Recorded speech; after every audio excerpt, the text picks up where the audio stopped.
Boa noite, o De Bem com você está começando e hoje nós vamos falar sobre cirurgia plástica reparadora. Os procedimentos vão além da área estética e têm função primordial na recuperação e na melhoria da qualidade de vida dos pacientes.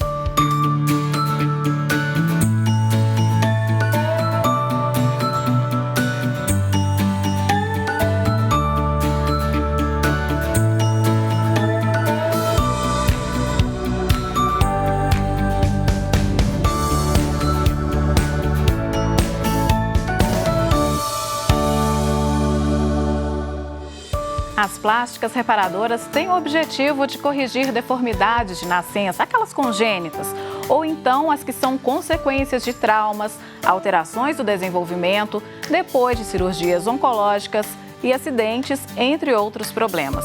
As operações também são indicadas quando existe um déficit funcional, seja ele parcial ou total. As cirurgias plásticas reparadoras procuram aprimorar ou recuperar as funções e ainda restabelecer a forma mais próxima daquilo que a gente pode considerar normal. E quem vai nos explicar melhor este assunto é o cirurgião plástico Pedro Bersan.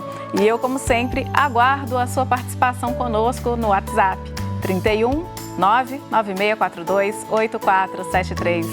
Boa noite, doutor Pedro, seja muito bem-vindo ao nosso programa. Boa noite, Ana, obrigado, é um prazer. Gostaria de saber, a gente vai falar de cirurgia plástica, só que a gente pensa muito na estética, né? Mas qual que é a origem da cirurgia plástica? Ela começou já com esse objetivo estético ou nessa área da reparação? É verdade, Ana, a cirurgia plástica não é uma especialidade exclusivamente dedicada à estética. A gente fala que é uma especialidade única, indivisível, tanto a estética quanto a parte reparadora, né?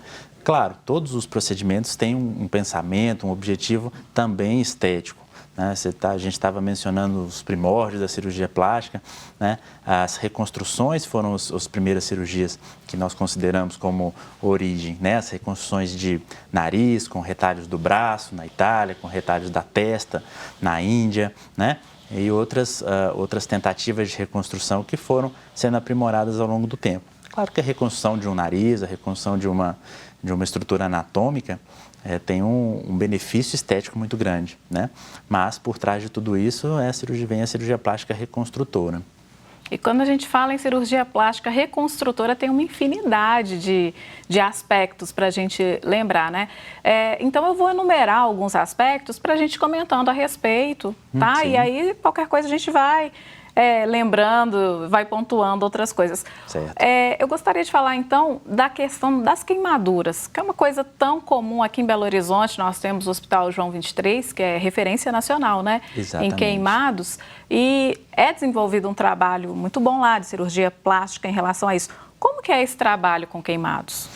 O queimado é um paciente extremamente especial, né? O queimado grave tem inúmeras particularidades, inúmeras questões muito específicas dele. Eu tive o grande privilégio, na minha época de residência, de passar um longo período no Hospital João 23, que, como você disse, é referência de queimadura na América Latina. E o cirurgião plástico tem um papel extremamente importante nesse paciente, né? Nossa responsabilidade de realizar os desbridamentos, que é a retirada do tecido que morreu, né, literalmente por causa da ação da queimadura, e depois fazer as reconstruções com enxertos de pele, retalhos e mais para frente, posteriormente, as reabilitações também, né, corrigindo as sequelas da queimadura, né, que são as retrações cicatriciais, as áreas de alopécia, né, perda de cabelo em determinada região, e outras. Então, o paciente queimado, além de estar assistido por uma equipe multidisciplinar que é extremamente importante, inclui fisioterapeuta, psicólogo, o médico clínico, infectologista, o reumatologista, e nas crianças o médico pediatra, também tem a assistência do cirurgião plástico, em todas as etapas, né, do tratamento, desde a queimadura aguda, quando ela chega no pronto-socorro, até a reabilitação vários anos depois. É um acompanhamento constante, então, com o cirurgião plástico? Com certeza, né? Um acompanhamento constante com o cirurgião plástico, com o fisioterapeuta, né, para que nós possamos reduzir ao mínimo as sequelas e os déficits funcionais do paciente queimado. O grande queimado, a gente sempre enfatiza que o melhor tratamento é a prevenção, porque uma grande queimadura, uma lesão extensa de pele sempre vai deixar algum tipo de sequela, né? E que vai precisar de um tratamento também a longo prazo por várias medidas, várias atuações do cirurgião plástico. Uhum. E no caso, essas decisões são tomadas em conjunto, por exemplo, no caso do queimado, deve ter, não sei, me corrija se eu estiver errada, mas um encurtamento, então precisa reabilitar movimentos. O momento adequado disso é feito junto com o fisioterapeuta? Exatamente, é feito tudo em conjunto, né? Uhum.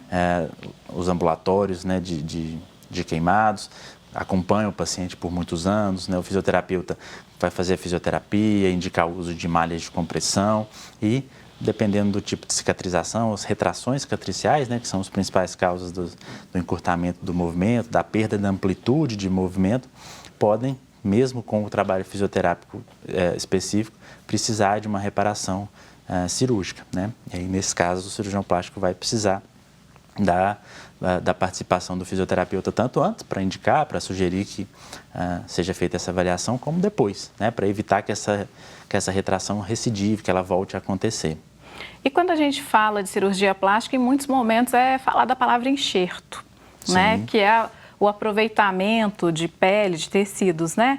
Isso é feito com material da própria pessoa? Como que é essa questão hoje aqui no Brasil, aqui em Minas Gerais? O enxerto nada mais é do que uma transferência livre de tecido, de uma determinada região para outra região, né? Que vai passar esse tecido que recebia nutrição, recebia sangue na região de origem, vai passar a receber o sangue da região nova, né? Ele vai integrar ali no novo ambiente dele e vai substituir essa pele que foi perdida, no caso dos enxertos de pele, né? O enxerto definitivo, aquele que vai fechar de forma definitiva, resolver aquele problema, aquele ferimento, ele vem sempre do próprio paciente, né? Atualmente, a gente retira de áreas doadoras, como a gente chama, que são áreas que não foram cometidas pelo dano, pela queimadura, e enxerta a área que foi lesada, que se perdeu a pele na sua espessura total. Existem enxertos de doadores, né? Enxertos que vêm de pele de cadáver, enxerto de pele de porco, né? Até os enxertos que de vez em quando aparecem na mídia com pele de tilápia, né? Esses enxertos são temporários, eles funcionam como um curativo biológico mesmo, né? Porque às vezes o paciente está muito grave, tem área doadora muito pequena, porque a queimadura é muito extensa, por exemplo. Então a gente precisa fazer o enxerto em etapas. Enquanto isso, a gente usa esses outros recursos para proteger, para diminuir as perdas da área queimada, né? E nos dá tempo, permitir que o paciente melhore a condição clínica e que a gente possa usar a área doadora mais de uma vez para tentar cobrir a lesão de pele. E assim como nos transplantes, pode haver algum tipo de rejeição por essa pele temporária? A pele temporária, ela sempre é rejeitada, né? Ela sempre vai sofrer uma rejeição em torno de 15 a 20 dias depois do enxerto, né? Mas ela nos dá esse tempo de melhorar o paciente em termos clínicos e de reutilizar a área doadora, né? A gente tira um enxerto na coxa, por exemplo, depois de 15 a 20 dias a gente pode tirar outro enxerto no mesmo lugar, né? Então, com o uso desses curativos, a gente consegue manter o paciente numa condição clínica melhor e reaproveitar, né, dobrar praticamente a área doadora de enxertos, né? Então, os enxertos que não são do próprio paciente, eles tendem sim a serem rejeitados, entre aspas, né? Mas isso nos dá tempo de conseguir aproveitar a pele do paciente da melhor forma possível. E para isso tem uma técnica, né, que seria a expansão de tecido? A expansão de tecido é uma técnica complementar, né? Para que ela serve? Também para oferecer uma quantidade maior de pele. Mas essa pele que a gente vai usar depois da expansão do tecido não é uma pele que vai como enxerto, é uma pele que vai como um retalho que a gente fala. Qual que é a diferença de retalho e enxerto? Isso cai em toda a prova de residência médica, né? O enxerto, como eu disse, vai deixar de receber a vascularização de onde ele estava, vai receber a vascularização da área nova. O retalho não, ele vai para a área nova, mas vai manter um pedículo, vai manter a vascularização de onde ele veio originalmente. Então, os expansores de tecido são bolsas de líquido mesmo, que a gente coloca por baixo da pele e vai enchendo de fluido lentamente, ao longo de meses, semanas, até meses. Isso vai distendendo a pele e vai aumentando a área de pele naquela região, para que depois eu possa tirar o expansor e avançar essa pele como um retalho. Um exemplo de onde a gente usa o expansor com muita frequência é o couro cabeludo, né? O couro cabeludo da gente não tem sobra de pele, ninguém tem a cabeça flácida, digamos assim, né? Então, quando tem uma perda de um pedaço, uma alopécia, como a gente falou, cicatricial, a gente pode expandir uma outra região do couro cabeludo e depois avançar essa pele para cobrir a área de perda. E aí o risco de rejeição é zero ou ele ainda pode existir apesar de ser do próprio paciente? Não, aí a gente não tem mais a rejeição, né? A gente pode ter outras complicações, como infecções, a perda, a abertura da linha de sutura, né? Que pode acontecer em qualquer tipo de cirurgia. Mas aí já não tem a rejeição porque é o próprio tecido do paciente que está ali nas vizinhanças, ele vai ser só esticado, digamos assim, para poder cobrir uma área maior do que originalmente. Eu quero continuar conversando, a gente já está encaminhando aí para o final do nosso primeiro bloco. E na volta, eu quero falar a respeito das idades. Com qual idade que as pessoas começam a procurar o cirurgião plástico justamente com esse objetivo reparador? Sim, ótimo. O De Bem com Você vai para um breve intervalo, mas volta rapidinho. Continue com a gente.